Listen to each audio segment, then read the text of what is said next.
What's happening, people? Welcome back to the Scarfe Spurs Talk podcast. I've called an additional podcast episode this week to discuss the absolute clown show that is Tottenham, from players rejecting us to various things have happened, but some positives as well. That win over Elfsborg, but Brentford this weekend. Players coming back, players getting injured. So much has happened since the last time we spoke. It's only fair, a little bit of spare time, so I thought we'd do a podcast. And to get together a last-minute panel, I want to thank everyone firstly on the panel for making that happen. Lewis, welcome back onto the podcast, a regular and co-host yourself. How have you been doing? Yeah, I've been all right. I mean, I quite enjoyed the game yesterday. So, I mean, I know it is a bit of a clown show, but there's still some positives, I think.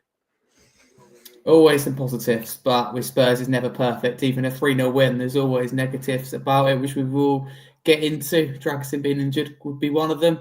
Mike, welcome onto the podcast live from Australia for your debut. How have you been doing, my friend? Harry, pleasure to be on, mate. Been watching your work and you're doing terrific stuff. I'm in at the heart of Angeland at the moment in Melbourne, 6:30 the day after the transfer window ended my time. So just waiting for Tottenham to finally pull their finger out and do something. Absolutely. Thank you very much for joining us this early in the morning as well. Really do appreciate your commitment to talk Tottenham. Not the easiest thing at the moment. So, hats off to you. Thank you for joining us this evening or this morning in your case. Travis, welcome back. How have you been doing? Yeah, not too bad, thank you, Harry. Glad to be back on tonight. Glad to be called up for a start 11 for another good podcast. Looking forward to talking transfer news tonight. Definitely, 100%. I mean, Spurs might need you in the lineup before our players come back, but you're here for tonight until Spurs call upon you. Joesph, thank you as well for coming on tonight. Obviously, hosting a lot of spaces at the moment on our page, Scarfe Spurs Talk on X. So thank you for all the work you're doing. Where can people find you on the socials? No, wrong question. That's for the end. How have you been doing? I'm good, thank you. Yeah, I mean, you can see my Twitter handle there as well, and obviously hosting some spaces, which has been good. We had one a bit earlier after the news that came out, so that was nice to have some people on to say their point of view. A bit dejected. Would be nice to just have a positive 24 hours with Tottenham, but that just isn't how it works, is it? So it was a nice high last night, but to come crashing down pretty quickly. I'm doing okay myself though, just a bit disappointed with Tottenham. Wow, what's new there? But thank you all for joining us. As I said, it is really last minute, so do really appreciate it, in particular for some of you. But for people listening, thank you very much for tuning in once again. If you're liking what you're hearing, and for example, you're listening on a podcast platform, please do drop us a follow and a 5-star review. It means a lot. And if you're listening live on YouTube, do get involved in the chat. Very interested to hear from you, but do smash the subscribe button as well and check out our sponsors, Insecure, VPN, and the Kitman. We'll crack straight into it, and we'll start with transfer news before we get into Elfsborg, Brentford, etc. There's quite a bit that happened today and the last few hours. We'll start with Matthias Tell of Bayern Munich. The latest we've got, this is from Fabrizio Romano, saying that Matthias Tell's current decision is to reject Tottenham's proposal, despite willingness to sign him for 60 million euros package and face-to-face talks. Tell has informed Spurs about his decision today. Barring any surprises, Tell won't join Spurs, and more Premier League clubs are on it now. Josie, kick us off. How do you feel about this one? I would get the impression from your socials the last few hours that this has frustrated you, and rightly so. Yeah, no, it really, really has. I mean, it's not really about the player, to be honest. I mean, I do like what I've seen of Matthias Tell. I think he looks like a good player, a good young up and coming player that could have been a great, vocal point of our future if he was to join. But it's just more the whole transfer itself and how it's all kind of gone down. It's just left such a sour taste in my mouth. And I honestly, I've got so many thoughts going around my head. It's hard to just navigate them.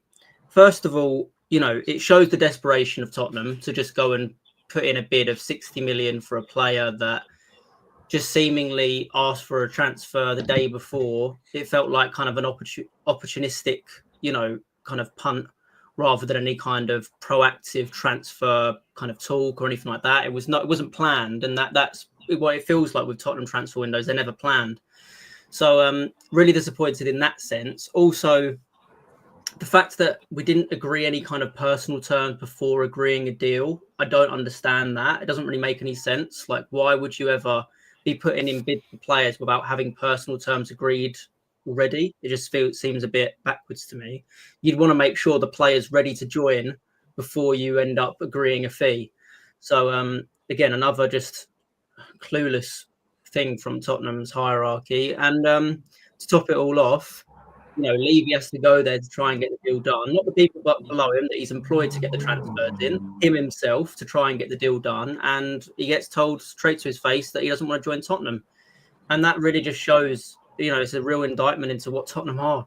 It really is. We are a really, really poor club in an awful position right now. And we can't convince anyone to even come to Tottenham. It's so dejecting and so disappointing to see it. And again, I don't think any of us here can blame Tell for not wanting to join Tottenham. I don't think any of us can, because why would you come to a team that's currently 15th in the Premier League, that aren't in Champions League football, that have all these injury problems, there's so much wrong with this football club. And there is if I was him, I'd have no belief that I'm going to a club that's going to be challenging in a few years. So I don't blame him at all. And it really just shows what Tottenham are right now. I could honestly go on for ages, but I'll let somebody else have their say, because I've already been doing it on the Twitter space earlier. But just really, really disappointed. Yeah, I totally get your frustration. Thank you very much, Joesph. I mean, my question in all of this is, you mentioned them there, Munn and Lange. What they doing? What's the point of them? If Levy, who was meant to be taking a step away from the football side, has to go out there to try and get the deal done and doesn't do so, we'll give him his credit. He got like the Porro transfer done, etc. But he shouldn't be stepping in, and he shouldn't need to either. So I totally get your frustration with that one. Mike, I'll come to you next. Are you surprised that Tell was turned down Spurs, if you like, rejected us? Absolutely not, Harry. I'm with Joe on this one. I think as a young, talented player at a big German, club and at one of the top 5 leagues, probably the biggest club in Germany, why would you come to Tottenham when you look at the fact that they are burning through their players and squad? They're not replenishing.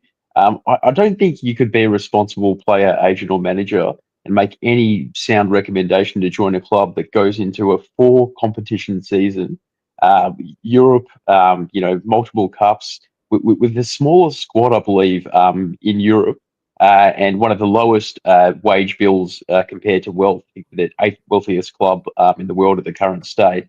It's just ultimately depressing. Like, any person who's spent any time on thinking about strategy, club economics, or even player treatment it's just a no on all fronts. So, it's not only the fact that it's an unattractive proposition for any young player, but it's also just thinking about how would you be used. And you'd basically be going into a club where you're going to get hamstring injuries in your first, couple of months, and probably spend half the season on the sidelines anyway. Plus the fact that if Tell comes to Tottenham, he's not going to be able to play in Europe. He won't be registered. So what's the upside? Potential relegation. And to add insult to injury, the desperation of going to Germany, as Joe rightly said, without actually having any sort of buy-in from the player, is just staggering, and it shows a real lack of planning on behalf of Levy, Lang and the team. So I think it's just more of the same from Tottenham. It's trying to look like they're doing something, but actually doing very little to back the manager. Yeah, it does look like that. Maybe a potential panic buy for me, it looks like. I mean, there's been situations where we spent the money, but just for me poorly. And I'm glad the likes of Richarlison and Johnson that are with us. But I do feel like, in particular, Richarlison, it's a panic buy, where you overpay for a player, you haven't got the business done. We saw it with Sissoko. I think that's the prime example, and probably the best example of that, where we're asleep for the rest of the window, for the start of the window, and then comes to the end, and we're like, we've got to sign someone, and we overplay for someone who's average at the end of the day. That's just how I feel. Lewis, I'm going to bring you in on this. Do you know anything necessary about Tell, and are you surprised by this, that he's kind of snubbed Tottenham, if you like? Not really. I can't blame him. I mean, if you look at the clubs interested, I think it's Man United, Arsenal, Chelsea, and Aston Villa. They're the ones, all 4 of them, around him at this point. And I mean, all of them are in a higher position than us in the table. All would probably offer him more money. I think the only thing we would offer him is more of his probably game time. I mean, because I feel like he would walk into this team. I'm pretty confident of that. I think he's a brilliant young player. Seen him a few times for Bayern Munich. He's a very much an Ange winger, is what I would say, because he can run. He can hug the sidelines, can cut in on that strong right foot. He's a great cross on him. So I feel like Ange would have loved him. I really do. And so I can really see the Ange approval to this signing. So it's a shame it didn't go ahead because he can play across the front three. And I feel like 60 million would have been a bit steep, is what I would say about that signing, because this season he's underperformed, I would say this season. Only had 8 appearances for Bayern Munich, 6 of them coming off the bench, only getting 1 assist. Did get more game time in the Champions League, but this season has been a bit of an underwhelming season for him. So to get 60 million for him, I think on buying side would have been a fantastic deal for them. And I thought we would have been overpaying. But I think clubs know that about us. We're so desperate for players. For us to sign anyone, we probably would be overpaying because they know how desperate we are.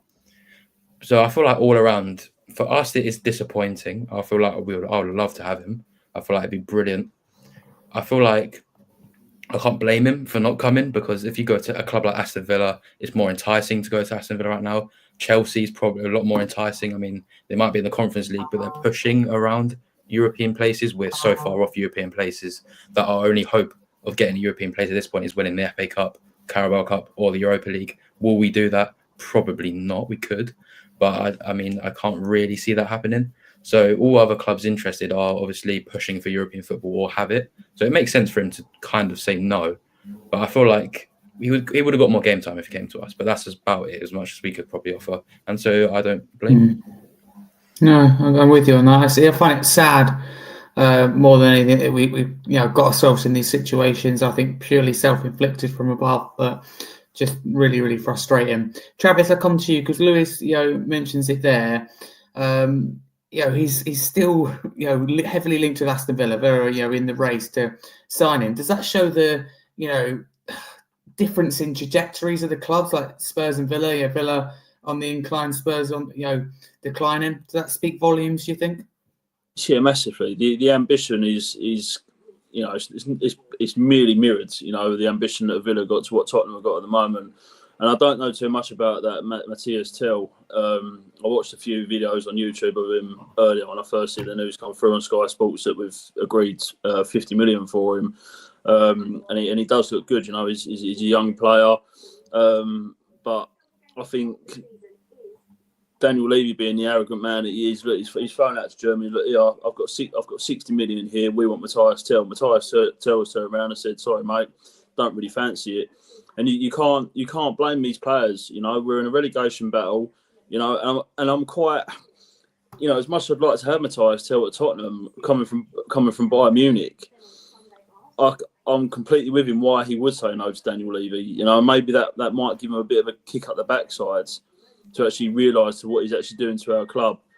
To Maury, I think he was okay when he was at Chelsea, but we've got given proof in the past with panic buys, and I think that's what it's going to come to. It's going to come to Monday evening, the last day of the transfer window, and I think we're just going to end up splashing cash on the wrong players like we have done before. There's so much proof of Tanguy and Ndombele.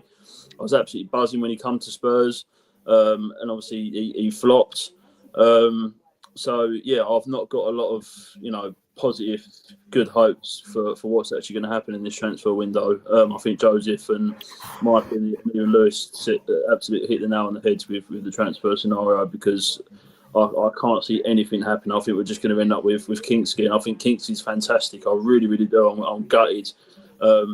He can't play in Europa at the moment, but I think he's going to be our number one goalkeeper going forwards, with Vicario coming back from injury, and I'm happy with that. But as I sit in front of the telly watching the transfer window, listening to Paul Merson talk about Tottenham is painful in itself. But I can't see. I just can't see anything happening. I don't mean that bitterly or horribly. I can't see anything happening.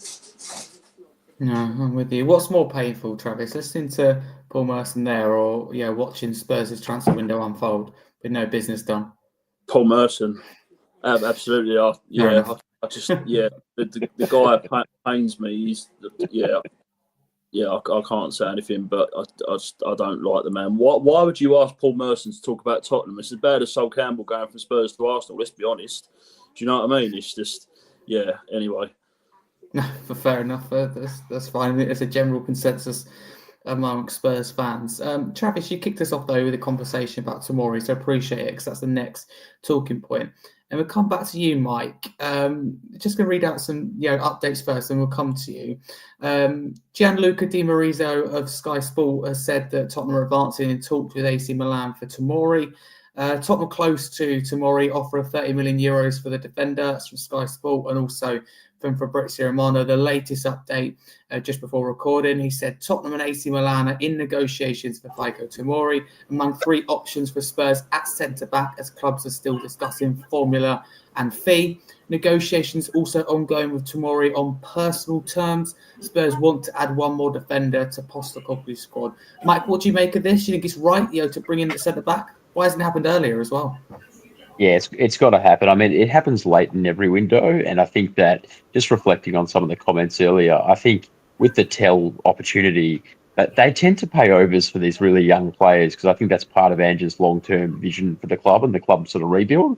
So I think there is a bit of merit, but they never seem to bring in good established players that they've worked on consistently over time to get to the right place at the right time in the window. So I do see the panic buy element with Tomori. He's a good player. I think he's done well in Italy. I think he's really become an established player there. But then I think Italy's also a different pace and different way of playing. I don't know if he's playing in a 3 at AC. I don't know what his role is there. And I don't know, frankly, how well he'll slot back into a high-intensity, high-line team the way that Ange likes to play in Tottenham. So I'd be happy to see him come in, just because it would mean some sort of progress and getting something done. And I think he might be good sort of backup option. But you know what? I think Dragerson looks bloody exhausted, and we need whatever support we can get next to him. I was a bit terrified, to be honest, seeing Mickey van der Ven, just one shot of him in training and then straight back on the pitch versus, a really average side in Elfsborg, if I'm being completely honest. I just get worried every time I see either Romero or van der Ven play separately or together, because they look like one of or both of them are going to get injured immediately because they just come back too early. Hopefully, if they can bring in anyone like Tomori, it's interesting to say also that, Harry, we don't hear about who the second and third options are, because, this is the way that they seem to do business. They tell you who they're with at the minute, but they intentionally don't tell you who the second and third option are, because there probably aren't any, or they're made up to make us feel better. So I'm giving you the very raw kind of, I suppose, a little bit panicked insight into it, but I reckon it's a bit of smoke and mirrors. But I would like to see Tomori join, if nothing other than having a bit of cover for the poor blokes like Van der Ven and Romero, who just look cooked every time they get out there. Absolutely. No, I'm with you. I'd like to see Tomori at Tottenham as well. Premier League experience and finally centre-back. I'm personally annoyed how long it's taken, but to get the centre-back in would be nice. Lewis, I come to you. Tomori, would you like to see him at Spurs? Will it happen? Another thing? I think right at the start of the window, you did ask me a question about Tomori. So, I mean, that's visionary from you. And I said, I think if I remember correctly, I said I would love to see him at Spurs, but I highly doubt he would come. I think I said something along those lines.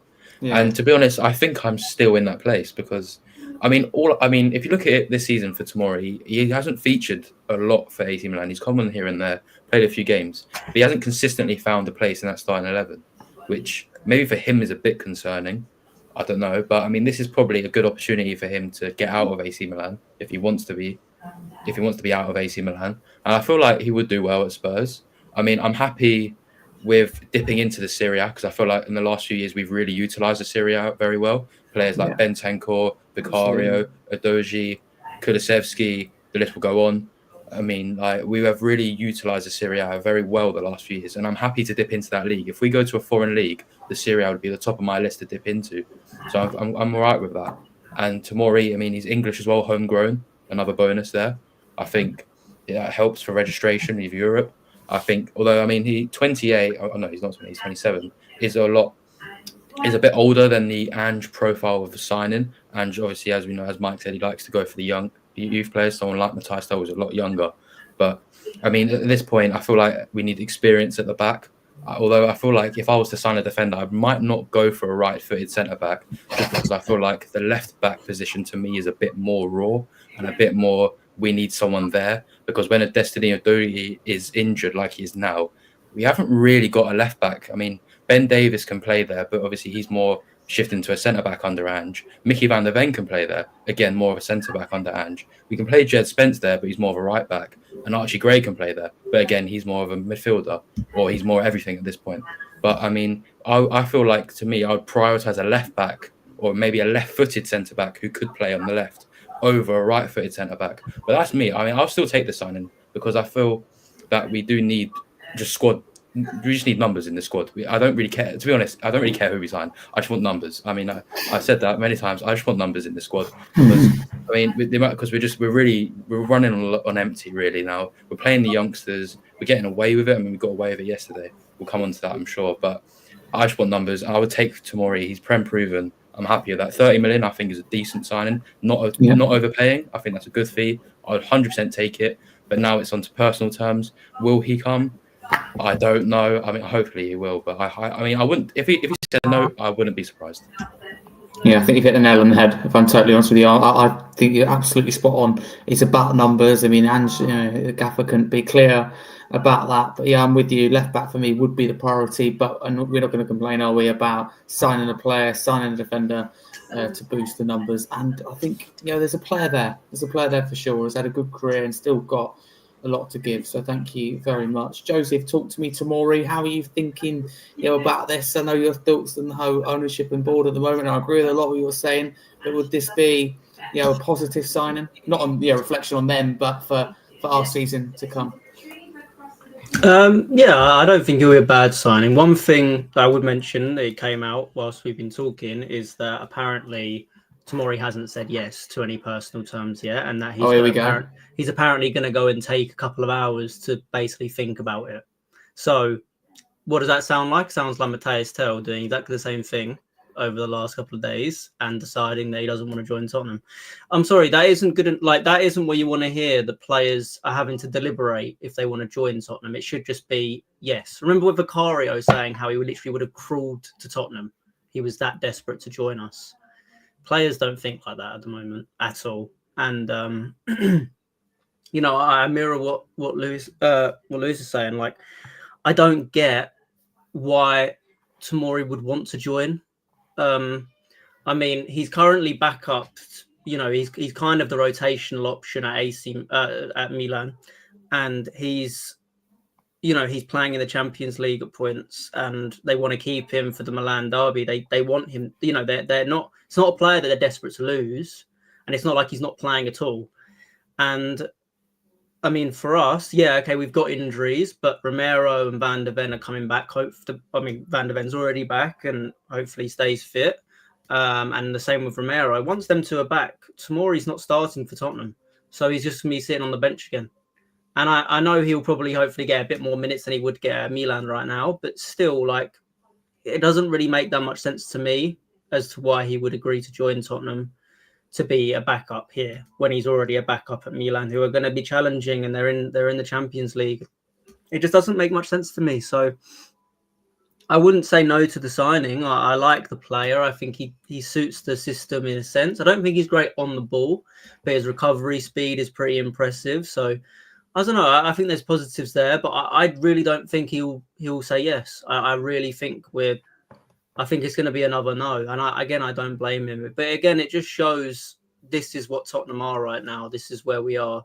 Our owner can't even convince a 19-year-old to come and join us when he's begging for minutes. He's literally come out and said that he's desperate, like he wants to play football. And I guarantee Levy went in there going, you're going to play for us. You could be the future player for Tottenham. I mean, Son's retiring soon. He's going to be leaving Tottenham out anyway, eventually.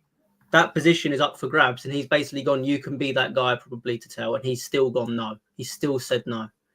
So it really, really proves where Tottenham are right now. I don't mind the idea of getting Tomori, but I just don't see it happening at all. I don't know. I wonder who those other two options are, if they are actually real people.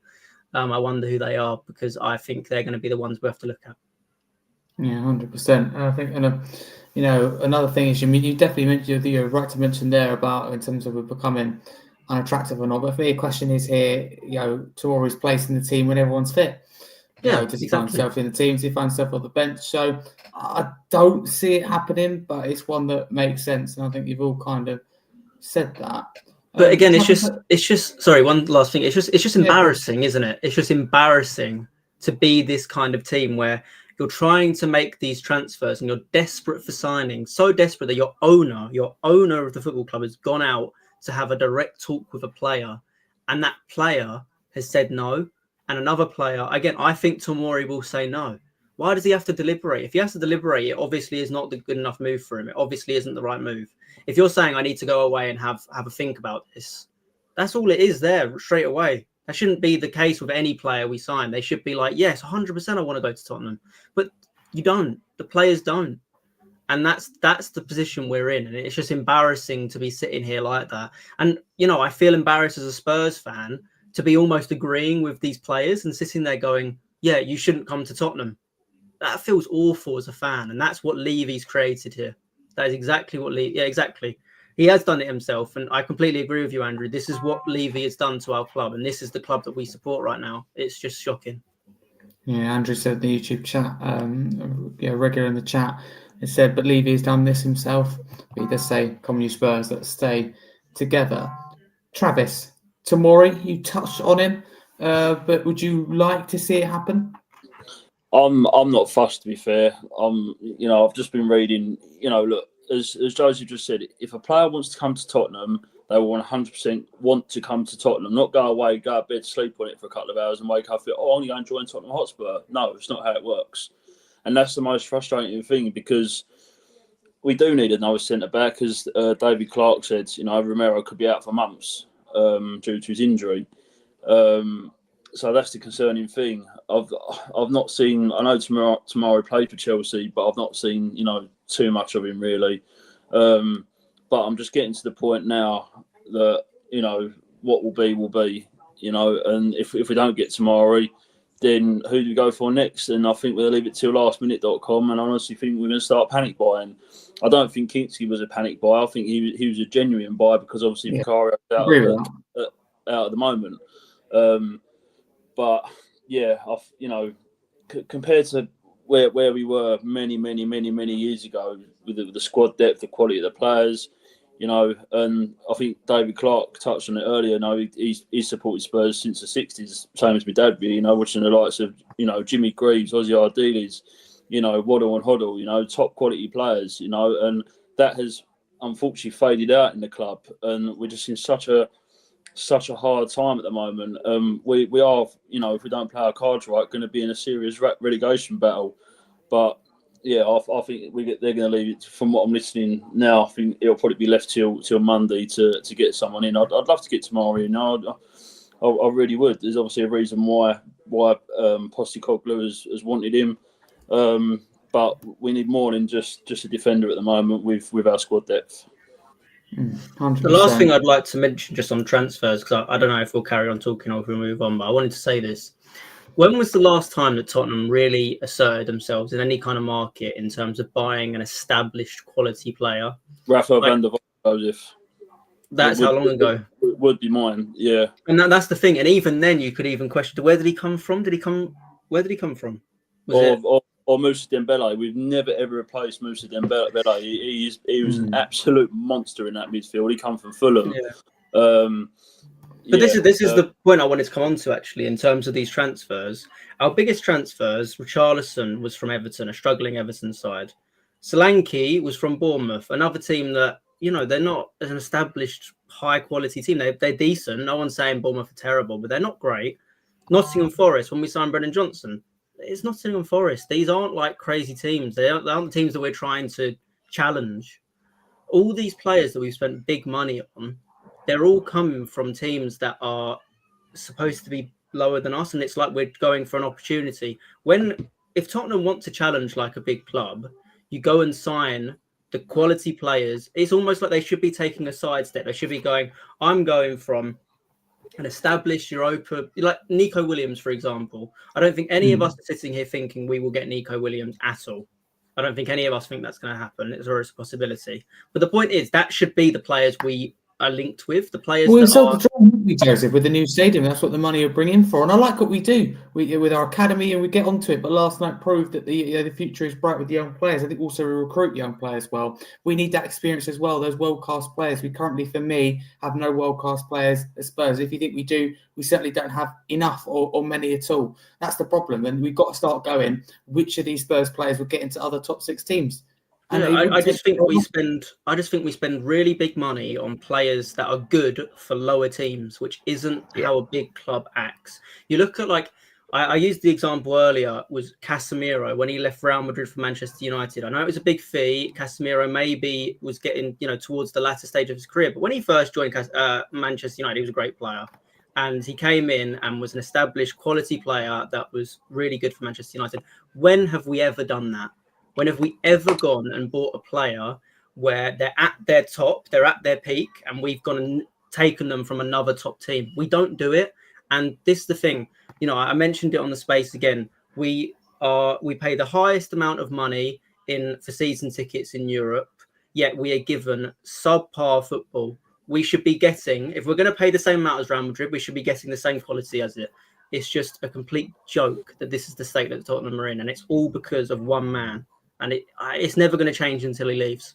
Is it because of one man, or is it because of the ownership? No. All I'll say, the ownership, and Levy's a representation of ENIC, isn't he? So it is. It is ENIC. Yes, I agree, but it's down to him and their actions as a. Don't get me wrong, like second manager and that's all him. But I just think the whole ownership with ENIC and the way we recruit is just ambitiousness. I think it's profit before 100%. Glory. I think that's the problem. I feel like Levy's a bit of a figurehead, bit of a puppet. I'll try and say is let's say hypothetically Levy was to resign today. I mean, obviously you've not, but I was just going to say hypothetically, if he was to do that, it wouldn't change though. It really wouldn't. I mean, I'm being serious. It's not one man in Levy. It's a whole board. No, I appreciate ownership. I think it's a mentality, Jess. It could be mentality, but it's the mentality from the top, though, isn't it? It's it's like what you're saying, Joe, about it's the bottom feeding approach. So you go out to market and you look at who are the clubs who are well below us and who is their best player. Let's buy that player, and it just reeks eventually over time with all the stupid loan deals like Timo Werner. It just reeks of desperation and a poor person's mentality to running a very wealthy football club. I think everyone's fed up with it, to be honest. Like, not once do I remember as a Spurs fan us going to market to buy a compelling player like even a Casemiro, who's an established star player from another good team. We only buy expensive players from crap teams. And then if you look at the table, these players that we bought the crap teams from are now well above us in the table. So it's even more embarrassing. It really just proves the lack of ambition in terms of, again, you saw Arsenal, they desperately need a defensive midfielder. What do? They went and got one of the best ones in the league. They got one of the best ones in the world. They spent 100 million on a player that is unbelievable. Declan Rice is an unbelievable footballer. When have Tottenham ever gone and done that? We don't do it. We don't do it. We don't go and buy the best. We always, and the thing is as well, the thing that's even shocking about it is we're spending big money on average players. We spent 50 million on Brendan Johnson. We spent 60 million on. But we don't get business done, so we panic buy, and we do that, and then but then again, I don't even know if these are panic buys. I mean, Richarlison. We were looking at Richarlison for a while, apparently, and even at Everton, I thought he was an okay player, but he wasn't like, oh my god, we bought Richarlison. That's crazy. It's not like any of us were like, that's unbelievable. We've got an unbelievable number 9. We're not even buying the best players from those teams, though, because look at Forest. I like Johnson, but their best player for me would have been Gibbs-White.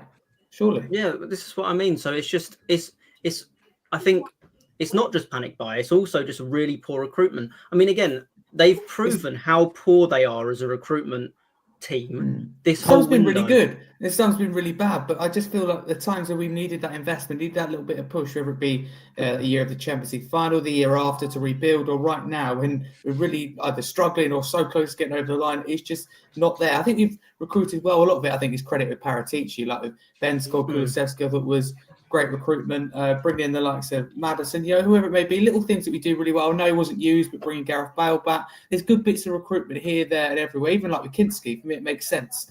But the fact is, though, followed up by mistake and broken promises. Sorry, I don't mean to interrupt, but the fact is, we're sitting here on the 31st of January.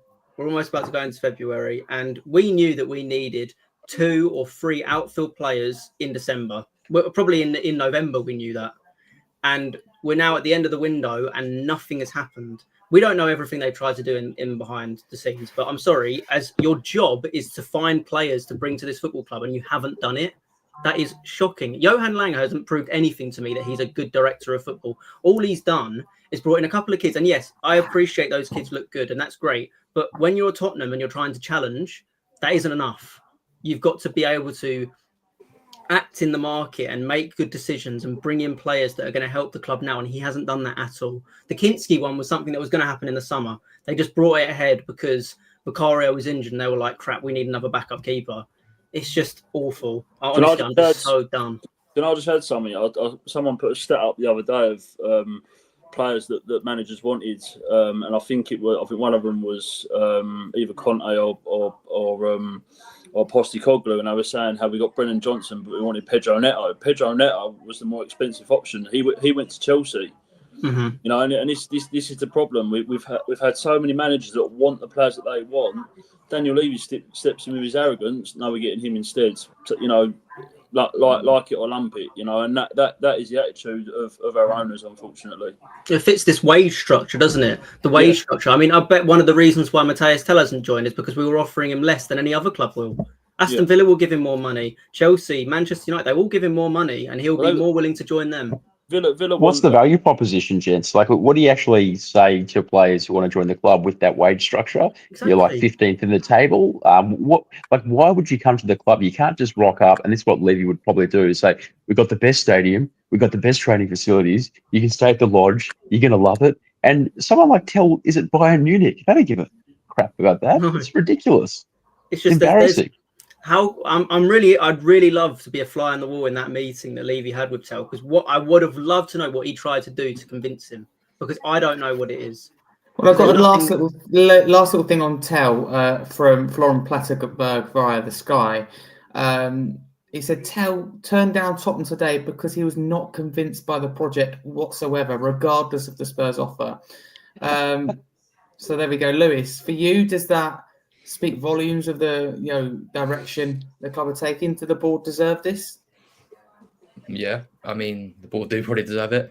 I mean, look, I'm not backing up Levy here, but if you would, I've said this. I mean, I said it about 10 minutes ago, but if we would got rid of him, it wouldn't change immediately. It really wouldn't. I mean, you might get loads of celebrations on Tottenham High Road.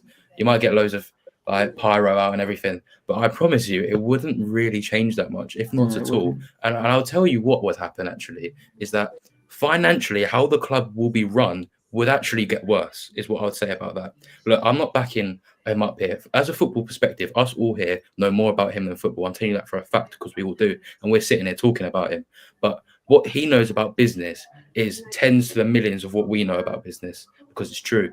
The stadium, a brilliant bit of business from him. And stuff like that, the training ground is fantastic. It really is. But he needs to let loose and give someone who knows a lot about football the reins and the money. And he can stay there. I'm happy for him to stay at this club if he was to go and get a really good sporting director, a really good director of football, and just give him money, because then he can stay. But it's the stuff behind the club that he's done fantastic with. And I promise you, we're one of the most profitable sports teams in world football. And that's his doing. That is him. So... And that's something. When he was at the club, our stadium was in bit of. I love White Hart Lane. I love that with all my heart. But it was falling to pieces a little bit. And if you looked at the club, it was financially not in the best state when he picked it up. But what a brilliant financially stable club we are now, and it's because of him. And I promise you, we as a club, it's just because of football. I want to see results on the pitch. I really do. I don't support a business. I support a football team, and that's what we're losing sight of. But if he was to just give the reins to someone, I'm happy to let him stay at our club, because financially what he's done is actually astronomical how well he's done as a chairman, and he doesn't get enough credit for it. But it's just the football side. He does deserve this. He just needs to let loose and give someone the reins. I completely disagree. I respectfully, obviously, it's a conversation. I know, obviously, respectfully, I disagree. I appreciate what you're saying in terms of the financial side and what he's done with the club. Completely agree, because he has done really well with that. Yeah, deserves credit for that. He does, but do you not think he's taken Tottenham as far as he can, because he's not willing to spend like the other big owners? We've got the money to do it. We're in such a profitable position. I'm sure people saw the reports about it, about how apparently, regarding PSR, we could go and spend around 180 to 200 million pounds this window. We could have spent it and we would have been fine financially in terms of PSR. We're not going to go do that because we know what Tottenham Football Club is. The problem is he's selling us this dream that we're this big club that are going to go win things, but they're not acting like a big club. So it's like, I appreciate what you're saying in terms of the financial position, and I completely understand what he's done to grow Tottenham. But for me, he's taken it as far as he possibly can. And if you really want to go and win, also the other thing as well, I'm a football fan. I want glory. I'm 23 years old and I've seen one trophy in my lifetime. And I was 7 years old when that happened. So I don't even really know what happened in that game. I barely remember it. I have never seen it. I've been the laughing stock of my group of friends, being a Tottenham fan with all of their teams going on and winning things. And we don't experience it. We don't see it. We don't see any glory at this club. And it's because of him. It really is because of him. If he was to start acting like an owner that's going to go spend money, then 100% I am all for it. But he's not going to do that. We know he's not, because he never has and he never will.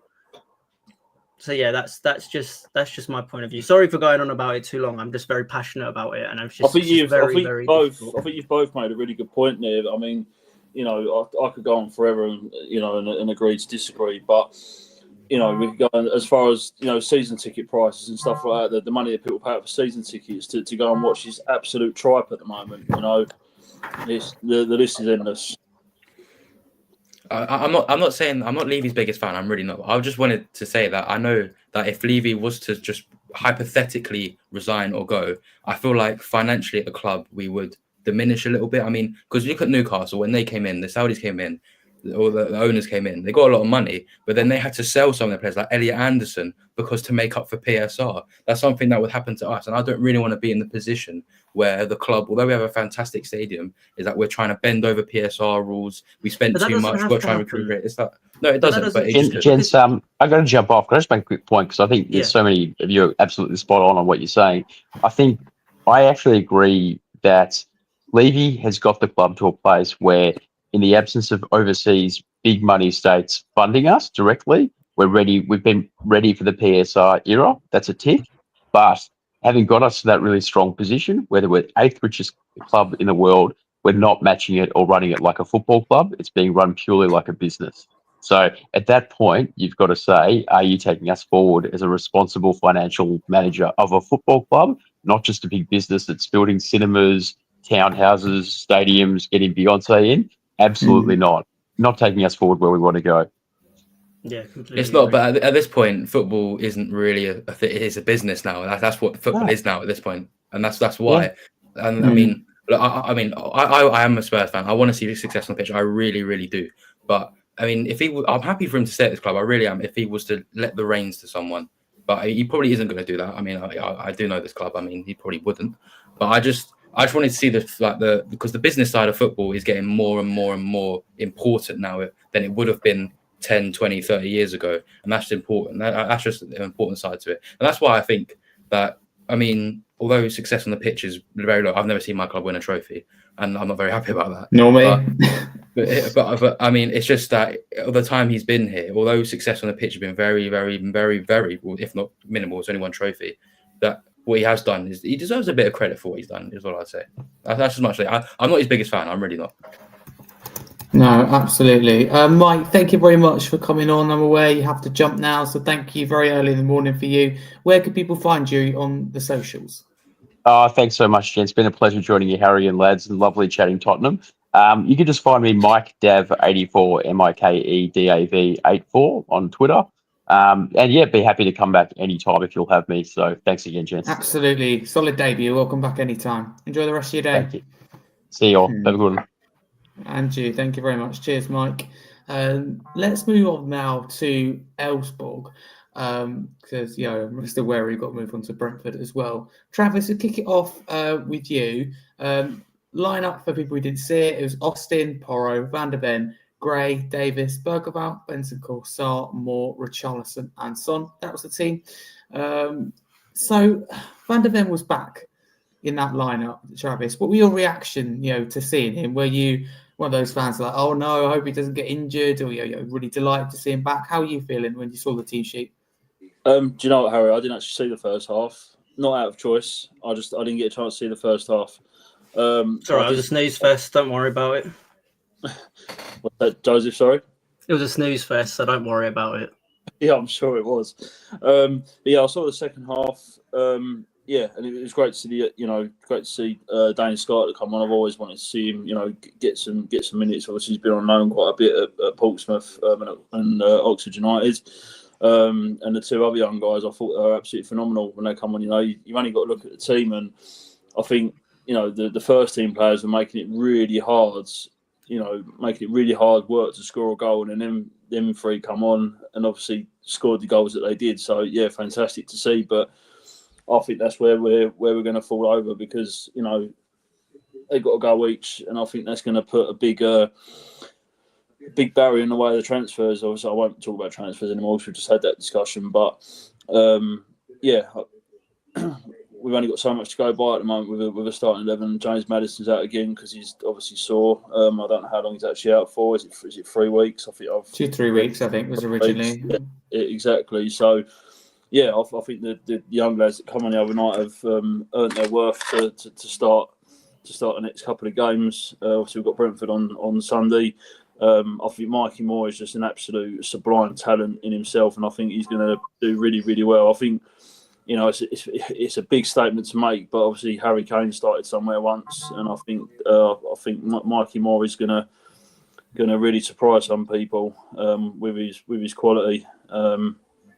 He played him out in the wing. He's not scared to take on his defender, and he's good at putting crosses in. So yeah, really happy to see the guys come on and get the result, because the first team players are making it look like we was going up with a 0-0 draw.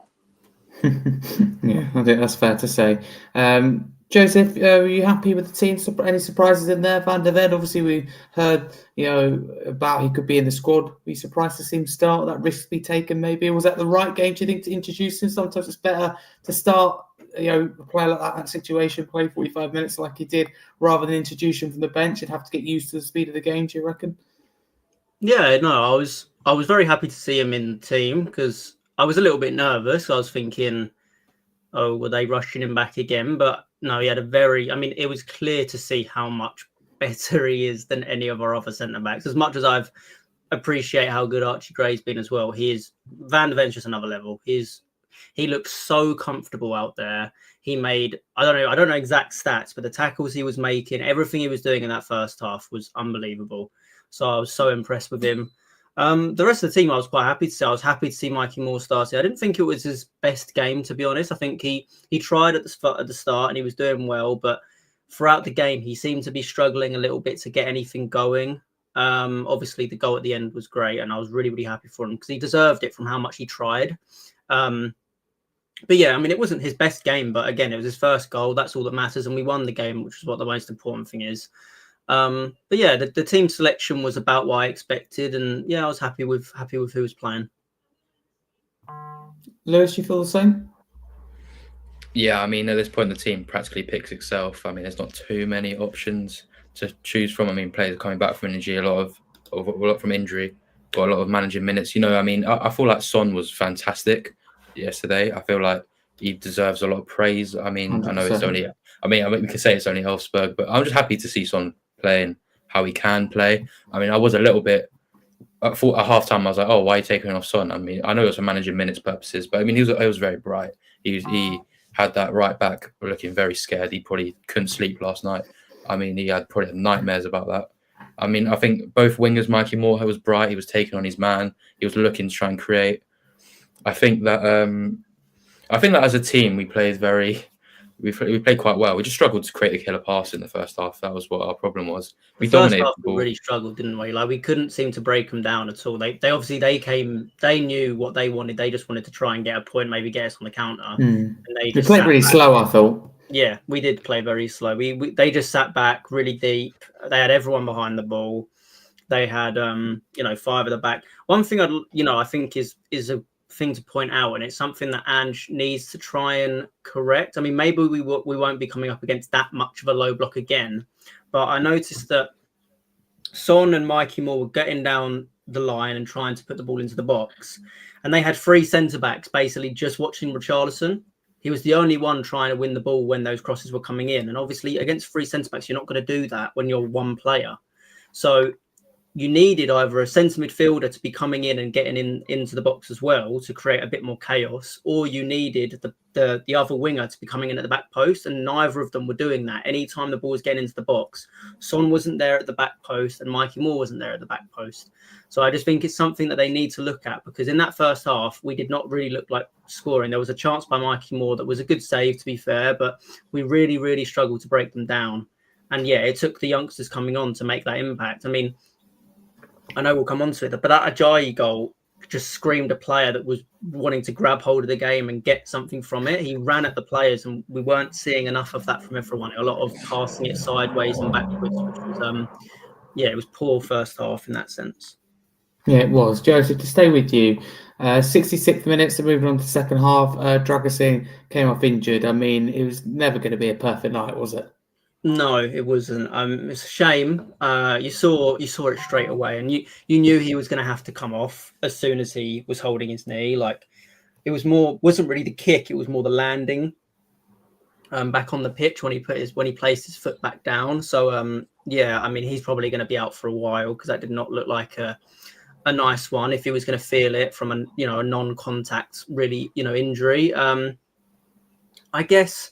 It was a little bit of a weird thing where Ange kind of put him back onto the pitch just to go down so he could stop the play, which was a bit interesting. But I don't know. I guess it stopped it. But then again, you can't blame him, I suppose. Amount of players have had out. We don't want to go and concede from that. Yeah, true. And I guess the other thing, the one thing you would say though is him coming off injured was actually the thing that changed the game, because they brought on Dane Scarlett from it. And they made a real rotation of players where Papsar went to left back and Archie Gray came back into the middle. It changed everything up, and it actually created a lot more fluidity throughout our team. So as much as it is a shame for Dragusin, I think it did actually kind of help us win that game. Yeah, okay, that's interesting. I mean, forced a change that was really positive. It's obviously bad for him to go out. Like, I don't want him injured, of course not. No, but it's more just the fact that I think when that change came in, I was surprised to see Dane Scarlett coming on for Dragusin, because it was a bit like, hold on, you're bringing off a centre back and you're bringing on a striker. But obviously, the way the team moved around, it actually kind of created a lot more fluidity throughout the team. So I think it was, surprisingly, it kind of worked. Yeah, I think obviously not the way that we wanted him to come off. We didn't want him to go off injured. No, you never want a player injured, especially not with our injury crisis as well. Lewis, it didn't look good, did it? The injury, as Joesph alluded to there, no contact. I mean, you just can't catch a break with injuries, can we, at the moment? No, we can't. I mean, I think in a press conference today, Ange said that he won't be playing on the weekend, but it's pretty obvious. But I didn't really have to tell you that. But I mean, it's just the extent of the injury, of course, and how long he'll be out for. I don't think it'll be. I think it'll be maybe a couple of weeks. Obviously, but I'm no doctor, so don't try and quote me on that if he's out for a few months. But I mean, no, we're never gonna catch a break. One player comes back from injury, then one gets injured. It is a real shame. But I feel like, and I was a bit. I mean, I can't probably jinx that. I mean, a couple of weeks ago, I did say it looks like we're getting back from centre back injuries, and we're looking to be in the clear. And then Radi Dragusin does get injured, but it is what it is. I mean, to lose Radi Dragusin is a shame, but is he the best centre back at the club? No, he's not. I mean, to be honest, I feel like Archie Gray's been a lot more solid, and he's out of position at centre back. He's an 18-year-old out of position centre back, so I feel like to lose him is a shame, but it's not like losing one of your best players. It really isn't. So, I mean, that gives more opportunity maybe for Archie Gray to play out of position, shock, but it is what it is. I mean, Van der Ven will look to play on Sunday. I mean, we'll probably play Archie Gray, and then Ben Davies will go fullback, or Jed Spence could go fullback. I mean, there's options. You can move the team around, but it's a shame. We don't want to lose anyone, but it's just, I mean, I don't really want to say to a player, I'm happy they're injured, because that's a horrific thing to say. But I mean, I'm just glad it's not like a Van der Ven or someone else, if you know what I mean. Yeah, no, I think that's fair to say. I don't think that's disrespectful or anything. I agree with that. Travis, I'll come on to you because 70th minute, Dane Scarlett opens the scoring. I mean, he opens his own personal account for Spurs, but also opens a deadlock in this game. he's only on the pitch for 4 minutes. That changed, come on for drag us in. So maybe a blessing in disguise. Don't mean it horribly, as the lads have said. I mean, how happy are you for Dane Scarlett to get that first goal after all the loans he's been through, all the, I say struggles. I mean, he's still young, but it hasn't worked out to maybe how he would have wanted to up until now. Yeah, absolutely buzzing for the lad. I really, really am. Obviously, he's been on loan at Portsmouth, and I've got a good friend who's a Pompey fan. He always said all the time, how good is Dane Scarlett? I hope we manage to keep hold of him. Manage to sign him on a full transfer. This is why, because he is a good player. He's come through the ranks at Spurs. Obviously, I know he's still in the academy squad, but he's born and bred Tottenham. You can just see the hunger and the desire from the players when they come on. So he's thrown himself in the mixer and headed to go win. So yeah, I'm really, really, I've got really good positive thoughts about Dane Scarlett, and I hope he gets more game time with Dominic Solanke being out at the moment. Richarlison, I just don't think his confidence is there, and I really, really feel for the guy. I really do. But yeah, Dane Scarlett, he's one to watch, I think. 100%. Joesph, you're happy for Dane opening his Spurs account at home as well? Yeah, definitely. I mean, he's kind of had a couple poor loans, hasn't he? Where he's not maybe performed or got the minutes he's wanted. So it was nice to see him come back and just, make an impact when we really desperately needed it. I mean, it was, to be fair, the goal was made from Kulusevski. What a cross. Like, just put it on a plate for Dane Scarlett. And to be fair, most strikers should be putting that in the net. But he did what he had to do. He was there in the position. And when we desperately needed a goal, we got it from one of our own. So it was really, really nice moment for him. I guess the only thing I'm a little bit... It felt like when he first was coming onto the scene, we had such high hopes for Dane Scarlett, and almost like we do for Mikey Moore now. I think he had that kind of expectation on him, especially because we had Harry Kane doing obviously what he was doing for us. I think everyone was like, Dane Scarlett's the next one, and obviously it hasn't really panned out from the way maybe we all thought it would. But maybe this could help him. Maybe he's going to get some more chances with us. But we'll see. We'll see how that goes. I don't know if he's going to be the player that we hope he is. Maybe he might, his career is going to be spent towards maybe championship type football. But again, I'm really happy for him, and he needs to just savor this moment because it's such a special moment for him, as well for the other two young guys, because they could have a long career with Tottenham. Yeah, 100%. Thank you. Lewis, I mean, Decky, we have to talk about his involvement in this goal. For me, player of the season, so often run on him in big moments. I mean, it's a beautiful cross, isn't it, to, assist Dane Scarlett? Yeah, it was a fantastic cross. I think this game was crying out for an attacking-minded midfielder, I would say, because we couldn't break down Elfsborg in the first half. And that's because we had three midfielders that I would class as, maybe not box-to-box midfielders, but they just lack that killer pass. They lack that creativity.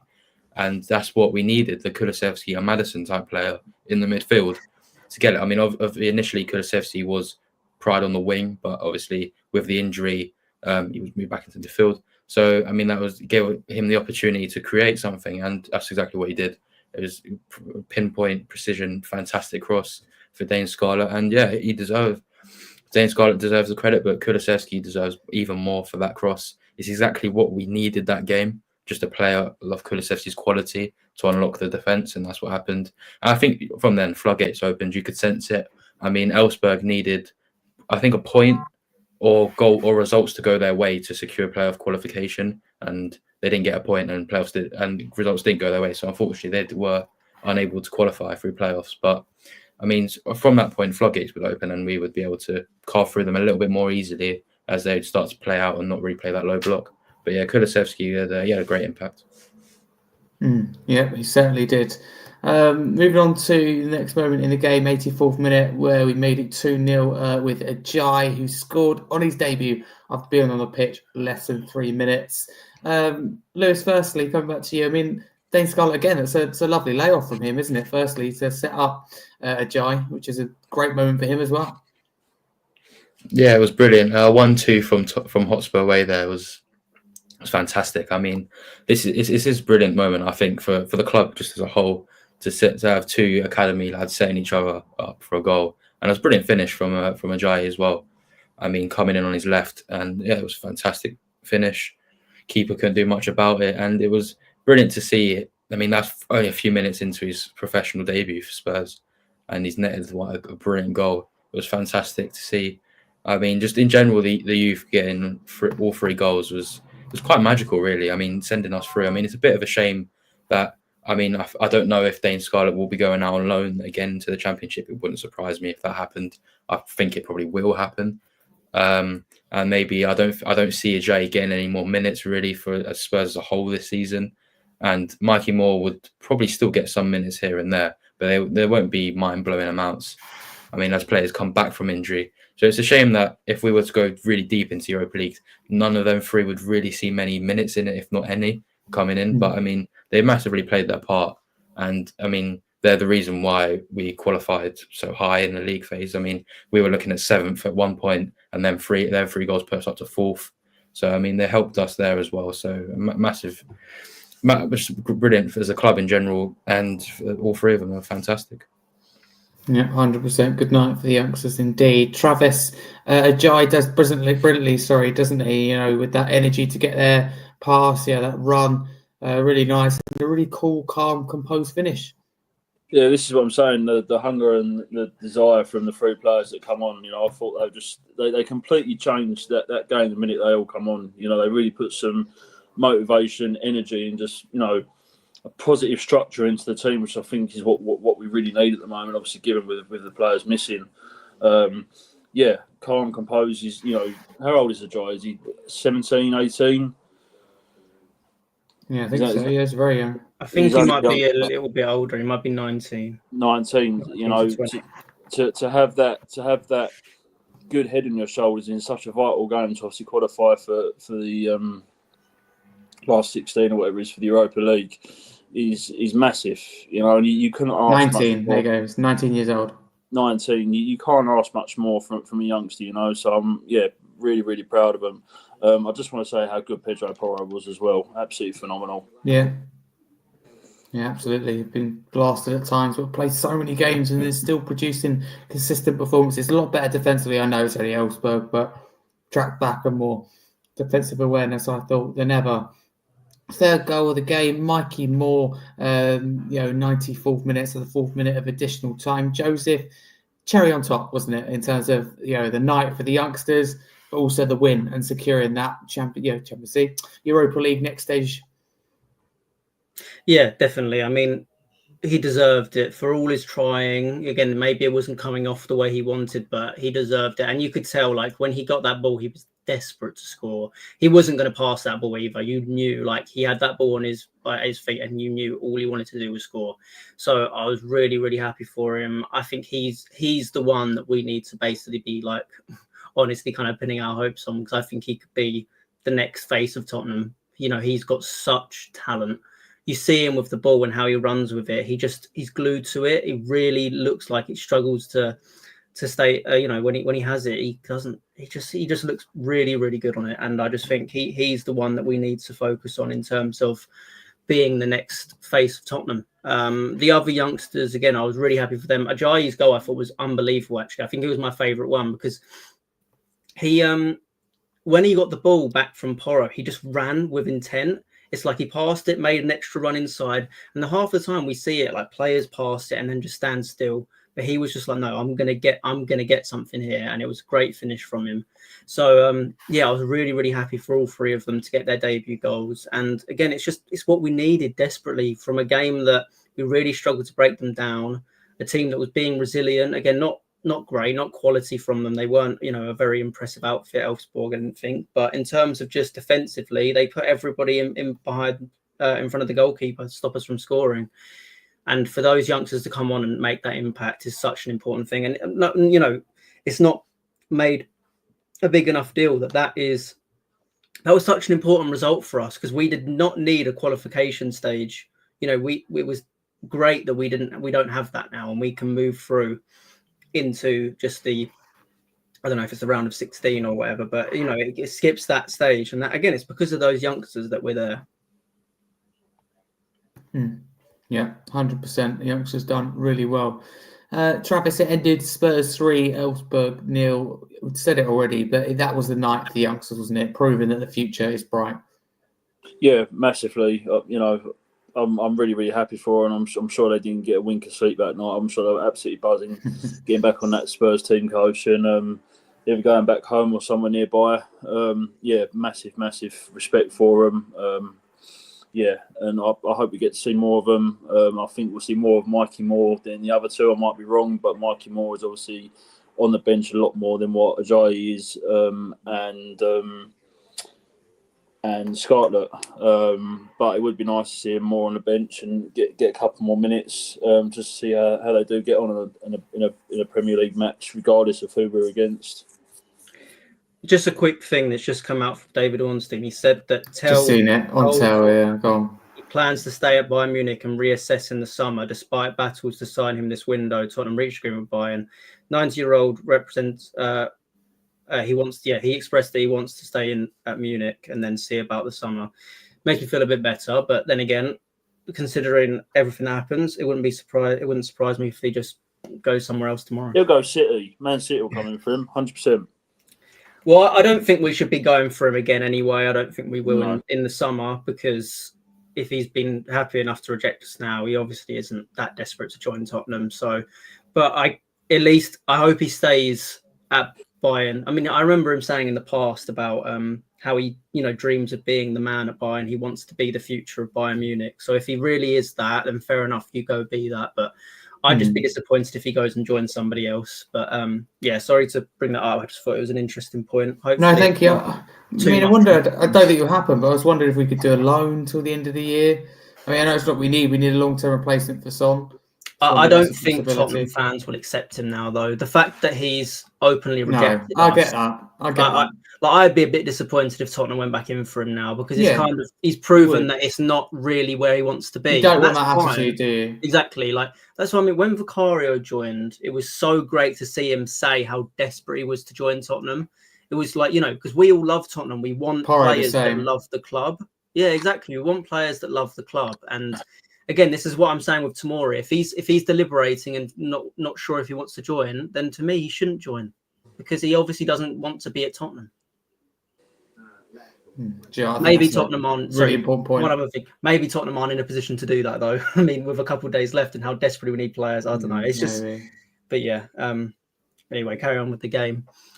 No, thank you. No, I think you make some really good and important points. We want players, here that want to be here. Same managers. That's why it didn't work with Conte. That's why it didn't work with Mourinho. And you don't have people that want to be here. That's what I do like about Postecoglou. Whatever you do, think of him. Lewis, I mean, I think Joesph mentioned it earlier. I mean, it was so important to finish in that top 8, wasn't it? We really didn't need a two-legged qualifier, did we, at all? No, it's just unnecessary games. I mean, our schedule is very congested right now. I think we've played the most amount of games we physically possibly could be playing up until that point, because we've gone deep into the Carabao Cup and we're still in the FA Cup, obviously Premier League games as well. So we probably played the most amount of games out of any other club bar Liverpool, I think, in the Premier League. And obviously our squad kind of reflects that. I mean, theirs doesn't, and they can see how depleted our squad is, and that's because we played so many games and we're playing the same players Thursday, Sunday, so depleting. So yeah, the two games that we don't have to play now because of that, it'll be good, more rest, and it's unnecessary game time. And yeah, I feel like the Europa League it's opening up for us. I mean, I don't know. I mean, I could be quite naive saying that. I probably am. But I feel like the league at this point, I mean, we're not fighting for anything in the league now. Just don't get relegated. That's just the point. I mean, that's what we can't. Games in the Premier League now are pretty mute as long as you get some 3 points. If you get like a bunch of 3 points on the board, 2-3 sets of 3 points, it doesn't really matter anymore, does it? I wouldn't say that, Lewis, because I genuinely think we're in a relegation battle. I do. I know some people might not agree. Even with players coming back? Yeah, but until they do come back and start winning games, we're in a relegation battle. So, and the thing is... Yeah, go on, Travis. Go on. Sorry, Joesph. Sorry. No, it's okay. What were you going to say? Oh, just going on about, how clubs are in regards to ambition with Tottenham and Aston Villa. They're just saying on Twitter now, Matthias Cunha could be going to Aston Villa since the sale of what's his name? Duran. Duran. This is what we were saying earlier. The quality, they lose quality. They have quality. And Matthews Cunha, I would take Wolves 100%. arm off to sign him. You know, So would I. That's Do you know different. what? Cunha would really suit Spurs because he could play on that left-hand side. He could play down the middle. We can play in the 10. That'd just be a dream come true. It's Kulusevski in terms of the versatility. It would just really suit us. And he actually, I think there's a player there on that left-hand side. I don't know why we don't do it, Maddison either. And I love Sonny. He's doing well at the moment. We've got to start thinking long-term. But no, I appreciate you bringing that up, Travis. That's good to hear. Let's play some clips now. Let's hear what Ange Postecoglou firstly had to say after that Elfsborg win, and hopefully he's a little bit happier than he has been in recent weeks. And congratulations, have the win and the place in the last 16 of the Europa League. What are your initial thoughts after that? Yeah, really pleased. Obviously, like I said, the objective was to try and win today, and obviously secure our spot in that top 8. And I thought the boys were great. We controlled the game. We were never really threatened, and we had to be patient because they obviously sat very deep, and we had to sort of bide our time. But game opened up towards the end, and good to get the victory. We spoke before the game about young players taking their chance. They have done in Europe all season, and tonight we saw 3 of them take the chance and all get on the score sheet. Yeah, made in Tottenham tonight. Super pleased with the young boys, and we shouldn't lose sight of the fact that we had another couple of 18-year-olds out there as well. So it's great. It's great for the club. I'm sure those boys won't sleep tonight. But we needed that. We needed some energy. We kind of designed the game today. We're trying to protect some of our players. We've got a big week coming up, and we were going to need the young boys today, and they stood up. Talk about protecting the players. The 3 that came off at half-time, spoke up Mickey van der Ven. Were they all pre-planned just to keep? Yeah. Like I said, we've got a big week coming up, so it was always about trying to manage the load. Unfortunately, it looks like we still picked up an injury with Radu's knee, so we just have to wait and see. But the 3 at half-time were all good. It's just about managing their loads. Is there any indication on how serious it might be with Radu? No, it's too early, but obviously it's his knee, so it's a bit of a worry. Obviously, there's a few more days left of the January window. Are you expecting to be busy the next couple of days with Inns? We'll see. We've got a game Sunday we'll be focusing on, but people at the club are working hard behind the scenes, see if we can do some business. Covered a lot of things there, Ange Postecoglou, from transfers to drag us into the win to the younger players. But Lewis, he's more upbeat, wasn't he? But what did you make of his assessment there? Yeah, he kind of got it right. We weren't threatened first half. He was right about that. I think in general, he did seem more upbeat.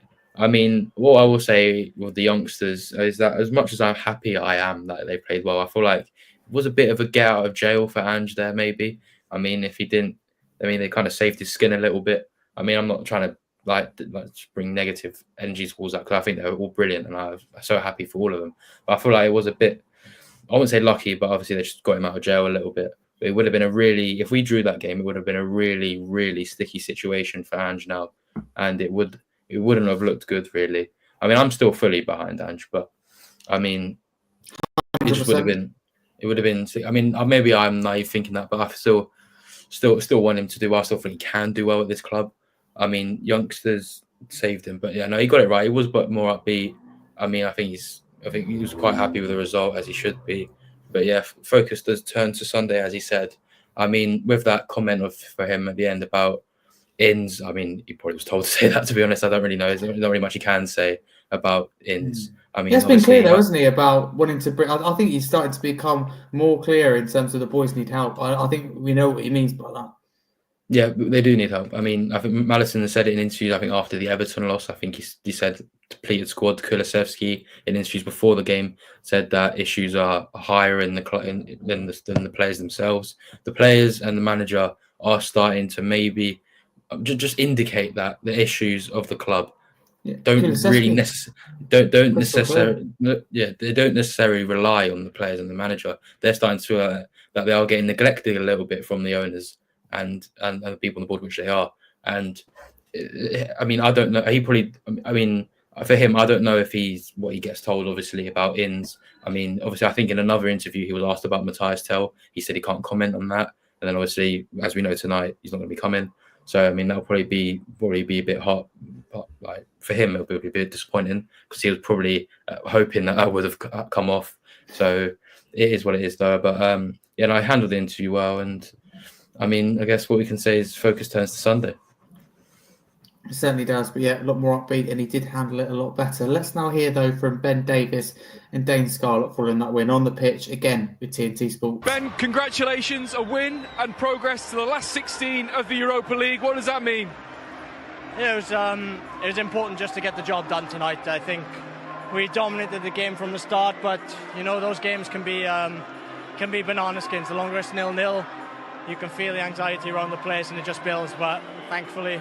So this guy comes on, changes the game. It was a good win overall. Dane, congratulations. What a night for you. Your first goal for Spurs. How did it feel? Yeah, man. It's amazing. I've been waiting for that moment for a long time. Obviously, I've been on loan and got to experience men's football, and I feel really good now and just ready to kick on, man. Happy. What have the last couple of weeks been like for you? Because 10 days ago, you were on loan at Oxford in the Championship, come back to Tottenham, then you come on in the Europa League and get the first goal. Yeah, I mean, just been training hard, just clear mind and focusing on getting my opportunity, and today it came, so I'm grateful and I'm happy the team won. I mean, Ben, we've seen quite the youth movement from Tottenham this season. 3 goals tonight, all from young boys. How do you think Dane did? Look, he came on in a game that was quite tough at the time, and he changed it for us. And look, Dane's worked so hard over the last few years that I've been with him that, you know, he's had to go out on loan, he's had to had to play with, you know, in limited minutes in lots of games, but to come on and play the way he did in that game was amazing. It's nothing short of what he deserves. There you go, Ben Davies and Dane Scarlett. Joesph, I thought Ben Davies done really well in this game. I think he has done as well since he's come back. Obviously, he did get out a little bit in between. But he's just a real mature, reliable head, isn't he? Yeah, definitely. He's one of our most experienced and cool heads that we have at the club. So no, he's great. I think Ben Davies is a real professional. He's one that just is good to be around the club, kind of a role model to some of the younger guys, someone who can kind of just help them kind of pave their way into men's football and show them how to be true professionals. So no, I really like Ben Davies. As much as he's not the most amazing player, he's good. It's not like terrible, but he's such a good player to have in your squad, and he's not one that I want to go in the summer. Again, if you're looking in terms of just quality, yeah, maybe he shouldn't be starting, and obviously he wouldn't be starting if our full team was fit. But again, it's great to have him around the club. I don't see any reason why. And again, he's a player that I could imagine going into some kind of management after football. I think he seems like he's got a really level head. He seems like he's, quite calm and quite composed. And I think he'd be a good kind of coach in some sense. I see him a little bit like what Ryan Mason's become at Tottenham. I see that now you say it.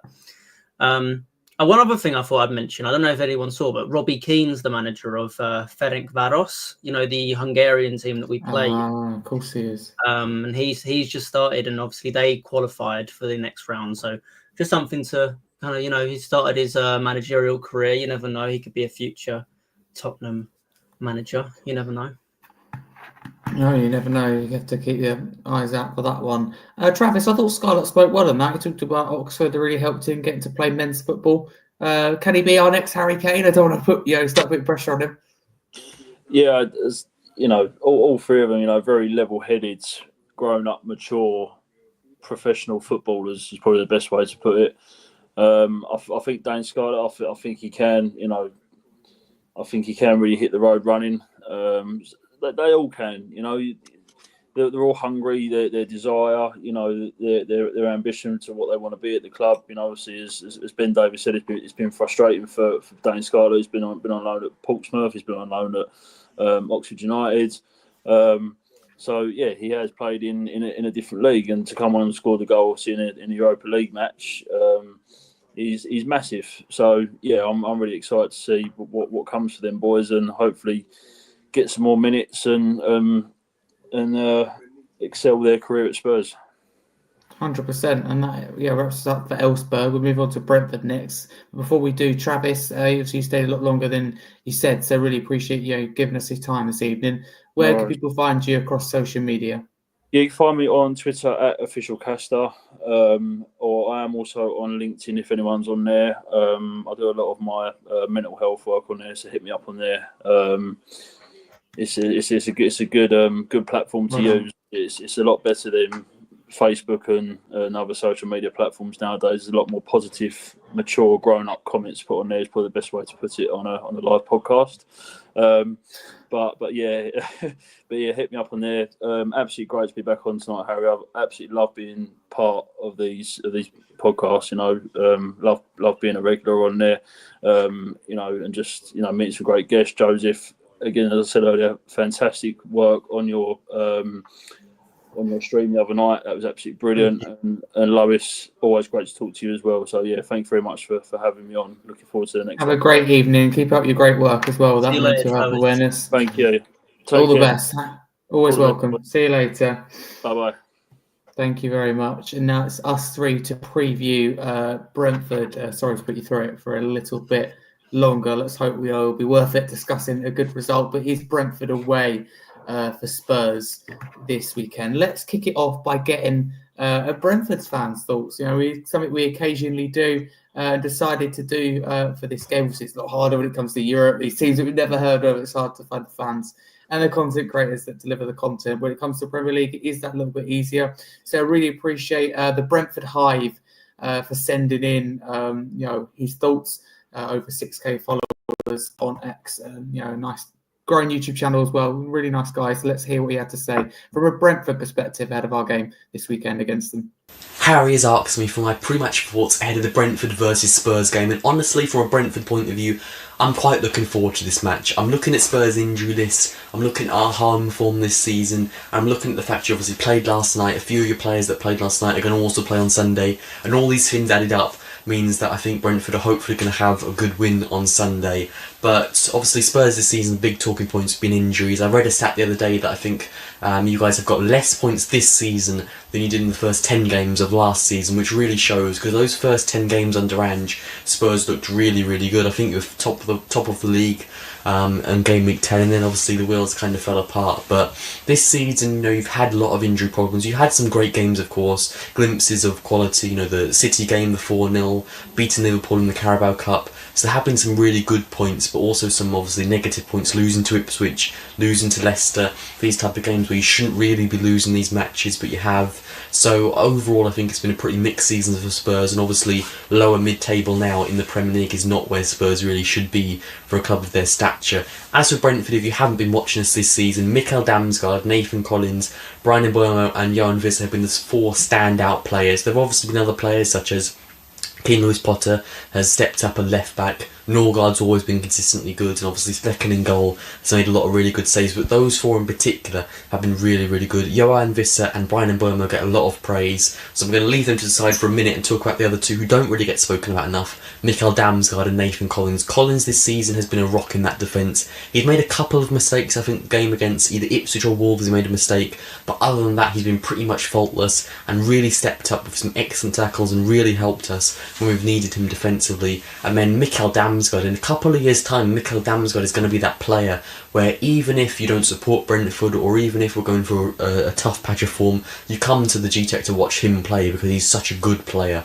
And obviously he's struggled since joining Brentford. He's had arthritis and other injury problems, but this season he's really got a good run of games, and he's delivered almost 10 goals and assists this season combined in the league, and he's just really stepped up and been exceptional this season. My player of the season, a lot of Brentford fans' player of the season. He's won 4 consecutive Player of the Month awards at Brentford, which is just crazy to think about. He's just been so good, and I don't think really gets enough praise for just how good he's been.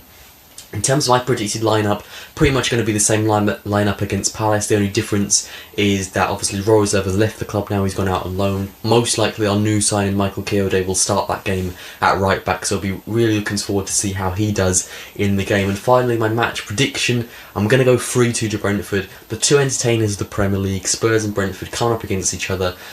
Always fun to watch these 2 teams play, very rarely a dull moment, pretty much going to be guaranteed a 0-0 draw now. No, I'm going to go 3-2. I think Brentford will hopefully have a good performance and a good victory. Not for the faint heart watching Brentford this season at G-Tech. I wish Spurs the best of luck for the rest of the season, except for Sunday, of course. And thank you very much, Harry, for having me on. Until next time, hive out. big up to the Brentford Hive, very respectful, spoke well, but made it clear that he was confident ahead of this game. Lewis is right, isn't he? In terms of, this is the game for the neutral. Two entertaining teams, expansive football, and two ambitious managers. Yeah, I think watching Tottenham is always for the neutral, apart from the Spurs fan. But I mean, it's he has all reason to be confident. I mean, I think Brentford are definitely favourites going into this game. I mean, that's probably not a good thing. But that's nothing against Brentford. Brentford have been fantastic at home this season. I mean, if you look at their home form, I think they're within. I think they've got most within the top 4 in the league if you go based off home form.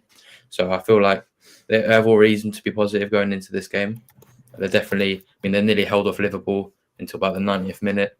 So and again, I think they drew against Man City at home a couple of weeks ago. So they got brilliant. They got some great results at home, and they should definitely be favourites going into this game. And that's how it is. But I definitely think that he's right. I think Mikael Damsgaard has been great for them this season, and he's right. He doesn't get talked about enough. I think Nathan Collins as well. I mean, I haven't watched too many Brentford games, but he's been good when I've watched. So yeah, he has highlighted 2 players here that don't get their flowers enough. And obviously, we don't really need to talk about Johan Wissa and Mbomo. I mean, they're 2 brilliant players in there that can cause us a lot of problems. 100%. Joesph, how do you see Brentford hurting us? Lewis has mentioned a couple of names there, but the Brentford Hive mentions names like Damsgaard in particular. It goes under the radar. But if you look at things like FPL, so high scoring, and the stats are amazing as well away from FPL. So who do you say to watch? You got any other names apart from your obvious Mbomo and Wissers? Kevin Schade. I think he's quality. Okay. I think he's a really, really good player. I mean, obviously, he got a goal against Crystal Palace, the winning goal in that game. It was a great header from him. I think he scored a hat-trick not that long ago as well. I think he's a really good finisher. He's good on the ball. He's a winger that we should really be looking at, to be honest. Another quality kind of technical player who looks like could be something really good. But I know he's only recently signed for Brentford. But yeah, no, I agree with everything Lewis is saying. I think Brentford should be confident going into this game. Tottenham on a poor run of form, still got injuries. Obviously, like the Brentford Hive said about our players playing midweek. Some of them are going to have to play this weekend. So it's it's going to be a tough game. And Brentford have got a great form at home. They seem to really, really know what they're doing. Also, I really respect Thomas Frank in the sense that he's very pragmatic with the way he plays. I think depending on the team he plays against, he usually changes his style of play. So I think, I don't expect anything else. I know probably jumping the gun a bit on a kind of prediction kind of thing, but I don't expect anything else than a Brentford win. I really think Brentford are going to come out there and show us what a team that is solid and knows how to deal with adversity. I think, that they're gonna show us up. 100%. Let's move on though to talking, from a Spurs point of view. Lewis, how are you feeling ahead of this one? Not too confident. It's nothing. It's just the opposition. I think is not. This is probably not the best time to be playing Brentford away from home. Obviously, players will be playing very, very similar players that I played just last night, and Brentford will be fresh off last weekend. So momentum will be with Brentford. Form base as well. Our league form has been absolutely atrocious. Obviously all of us know that, but it has come to the point in the league where we do need a win. We're massively desperate for a win, and it's a shame because if you look at our last 2 results, they're games we should be winning definitely. And now that was a bit of an easier patch in the league, and now we're coming to a much harder run of games, and we're more desperate than ever. So it is a weird situation to find ourselves in. And do I think we'll win? No, I don't. I think we could be lucky to get a draw. And to be honest, I would actually take a draw. That's saying something really, but I would. I feel like we would be, unless Brentford just don't turn up at all. I think we'd all here probably should be all right with a draw, but it's not really. We need 3 points. We're so desperate for 3 points, just to distance ourselves from that bottom 3. But you never know. But as a Spurs fan, you're not really too confident at this point. No, 100%. Quickly interrupt with some breaking transfer news in terms of outgoings. Will Lancashire has joined West Brom on loan for the rest of the season. So do wish him all the best. That should be a good loan for him. But Joesph, how do you feel? Are you any more confident than Lewis? No. I see it being a loss, unfortunately. I just think, again, players need to come back from injury. I just think players are going to be tired, just like they have been. And again, we're not going to be able to rely on the youngsters in this game like we did against Elfsborg. It's going to be a lot more difficult. So, yeah, it is what it is. I just think I think Brentford are a better team than us right now. I can't see anything. And again, their form at home really shows that they know what they're doing. And I don't see it being anything else other than a Brentford win. But it's how it is at the moment. It's just where we are, and it's why we needed signings desperately, and we needed to make them a lot earlier on than we have. So, just what it is at the moment. We need these players back, otherwise, we really are going to be in this relegation fight for the rest of the season. It sounds awful to say, but I think it's the reality of where we are, and it hits hard. But we're not, the team that we were, and I think with players coming back would be okay. But next run of form, next few run of games, Brentford, United, City could easily become quite sticky and rather quite ugly. But we'll move on to team news. Ange Postecoglou in his press conference today said that Dragason's out, as Lewis alluded to earlier, unsure on the extent he said. Spence and Reguilon are now available, following obviously they are ineligible. In the Europa League, exactly the same situation for Kinski. Vicario, Udogie, Odebear and Timo Werner are 7 to 10 days away. So we're looking at a week and a half, and Solanke due back a week after that. So, 2.5 weeks for Solanke. So not too far now. And at the end, he said Romero is a slow healer, week by week basis, which is a shame because I thought that Romero was close. But he, suggested that they'll come back after the other players, like Vicario and Udogie, which would mean that he'd miss Liverpool, which it would be a real shame, isn't it? It's the Liverpool game and it's the Villa game as well. I think is on the weekend, or I don't know if it's midweek afterwards. But those are the strangely fixtured out. Yeah, those are the two big games for our season, to be honest. That and the Europa League. I mean, obviously every game's becoming a big game, but those games are the ones that we've got to hold hope in terms of trying to progress, and they're two really tough games. I think any of us sitting here thinking this ties over with Liverpool is lying. I think Liverpool could easily turn that around, and with us how we play at Liverpool in recent years, we really struggle there. So it's going to be a shame to miss Romero and maybe others. They say 7 to 10 days. Well, we've got Liverpool on Thursday, so some of those players might have to be rushed back in a sense, and hopefully they don't get re-injured.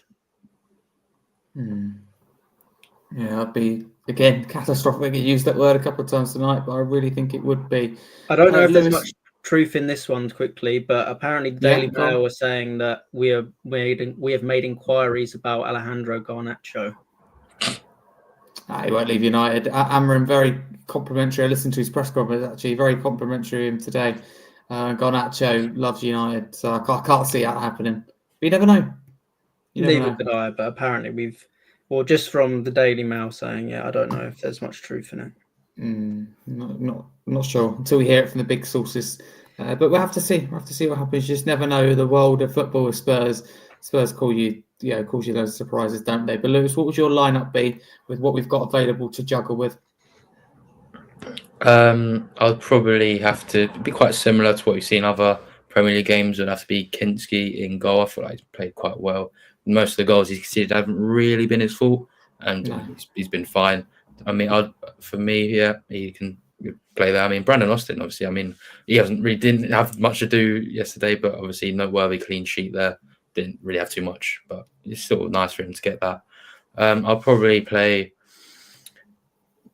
probably would actually play Jed Spence over Pedro Porro, just because, I mean, I know this might be a bit of a rogue shout, maybe, but I feel like he's played so many minutes, and this might be a game where we could maybe just rest him. I mean, I just feel bad for him. He's played so many minutes, and I feel like he got progressively worse every game leading up till that Elfsborg performance where he played really quite well. I mean, I feel like Jed Spence has been very good. I mean, when he's played, so I wouldn't mind seeing him there. Although I still feel like, and we'll play Pedro Porro.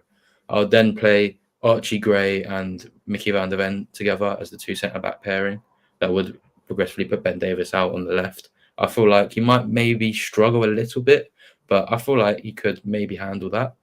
I would then have a midfield three of probably Bentancur, perhaps Sarr and Bergvall, probably keeping the same midfield three. Maybe could play Bissouma. I did quite like that midfield three. I just feel like creative outlet, maybe not as much as we would like, but maybe in a game against Brentford that could maybe come into our hands. Maybe having three maybe engine box to box type players who have got the legs, and that may quite help us. And then that would then put Kulusevski out.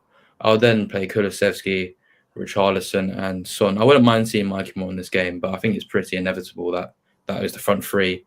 I mean, there's not really too much else you could change. Or maybe you could play the midfield three, I guess, is where you could maybe play around with it the most. Maybe Yves Bissouma can get minutes in there. It wouldn't surprise me if he would start.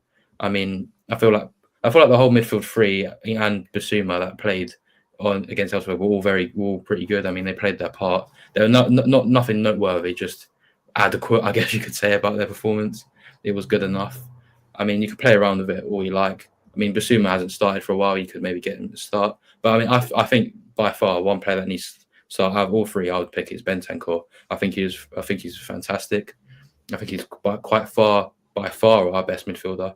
He's got the quality, he's got the heart, and I think he's one of our best players at this club. And I felt that for a long time. Absolutely, quality he's got, potential he's got.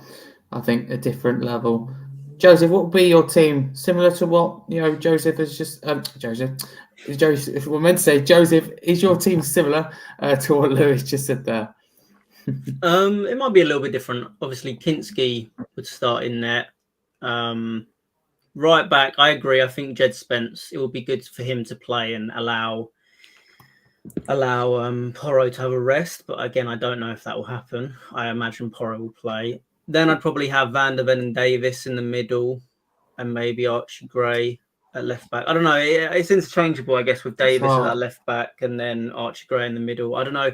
The only thing obviously, I don't feel like Davis is as good going forward as maybe Archie Gray could be. So maybe I'd have Davis in the middle. But then again, actually, Van der Ven's the left-sided centre-back, isn't he? No, sorry, yeah. Sorry, what Lewis said then. Sorry, Van der Ven at left centre-back. Ben Davis probably at... Archie Gray at the right centre-back and Ben Davis on the left. Midfield, I really want to see Kulusevski in the creative midfield role.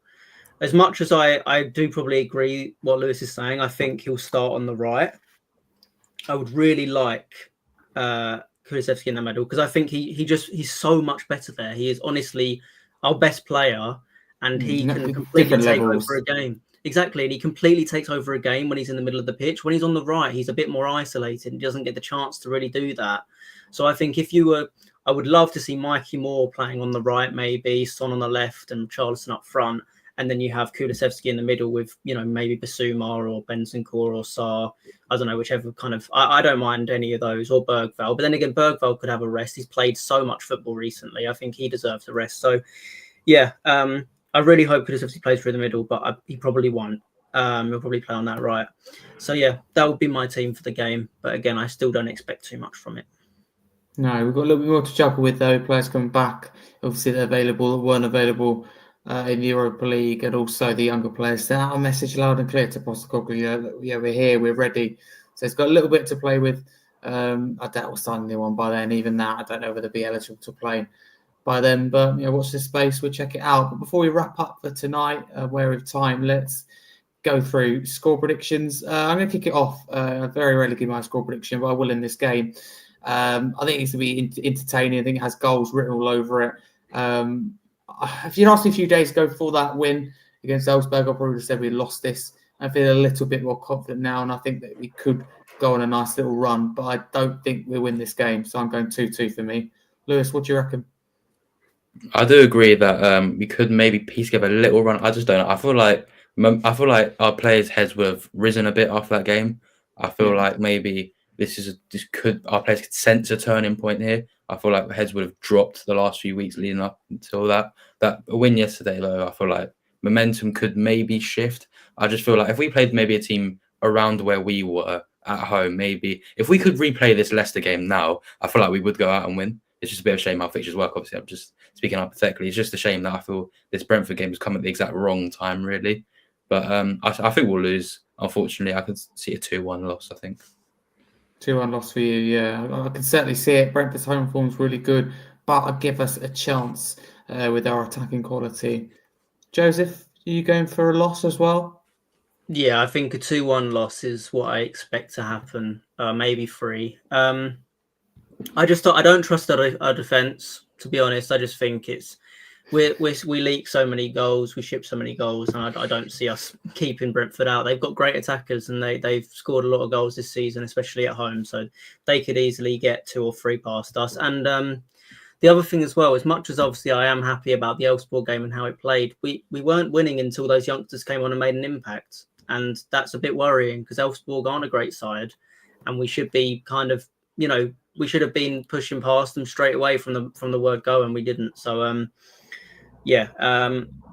don't expect much, but again, I'd be happy to be surprised. You never know. You never know with Tottenham. You never know what you're going to get. So we just got to be hopeful that something can happen. That is true. You never know with us. But I think this wraps us up nicely for this additional episodes, I like to call it, of the podcast. So thank you very much to both of you. Thank you to Mike, who left earlier, and also Travis. Lewis, thank you very much for coming back on. Always great to be on with you, as it is you yourself as well, Joesph. Lewis, where can people find you across socials? Because I know how active you are on your personal socials. Would you like to remind people? You beat me to it, but yeah, no. Romero 17 season, I said there.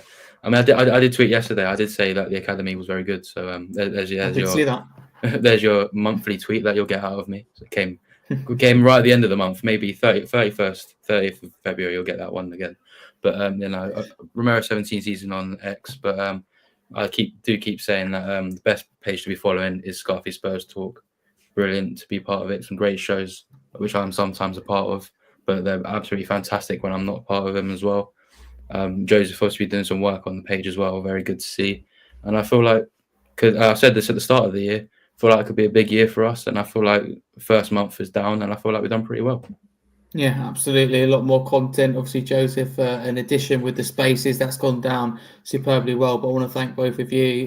Make my life a lot easier, and it's just great to be able to do content with you and work with you. So thank you to both of you with that. But that's where you can find Lewis on the socials. Talking of Joesph, here he is. Where can people find you, Joesph, and talk to people about what your role is as well within the page at the moment, because you are smashing it out of the park. Thank you, Harry. Yeah, no, I've really enjoyed kind of getting a part of this. I'm kind of new to it all, and it's been something I've really enjoyed. Talking to Tottenham, it's so much fun. So it's all our passion, and we get to kind of do that. So yeah, it's great. So really, thank you for helping me get involved with it. I am trying to grow my own kind of social media page itself. So Joesph THFC on X. So if you could please follow that would be great. And we're doing a lot on the Scarfe Spurs Talk page, doing a lot of spaces on X after games, or just moments where news is coming up with Tottenham. It's good to get people's opinions and obviously come in and have your say. It's great to have that conversation. They've been really well attended recently. Obviously, we did one today, just kind of out of the blue at 4 p.m. And we had about 100 people in there at one point. So it's great to have so many people coming in and listening and talking. And we're looking forward to doing more of them. See how that goes. And I'm sure, Harry, we got loads more. We'll look at planning and doing different things in the future. So just follow the page, and we're looking forward to the future.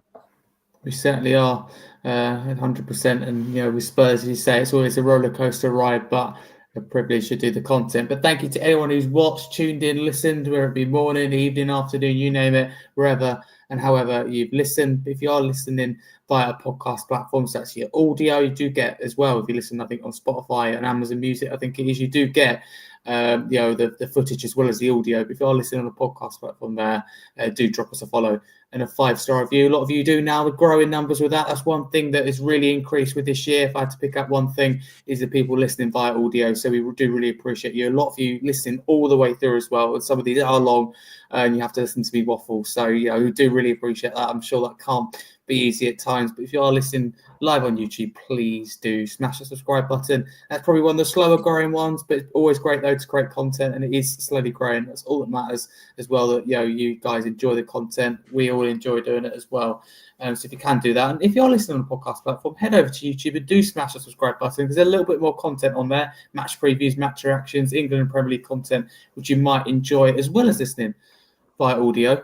But do check out our partners in Secure, VPN and Equipment. Check out all these guys on the socials. But you can follow me there at Harry Scarfe 22 if you like.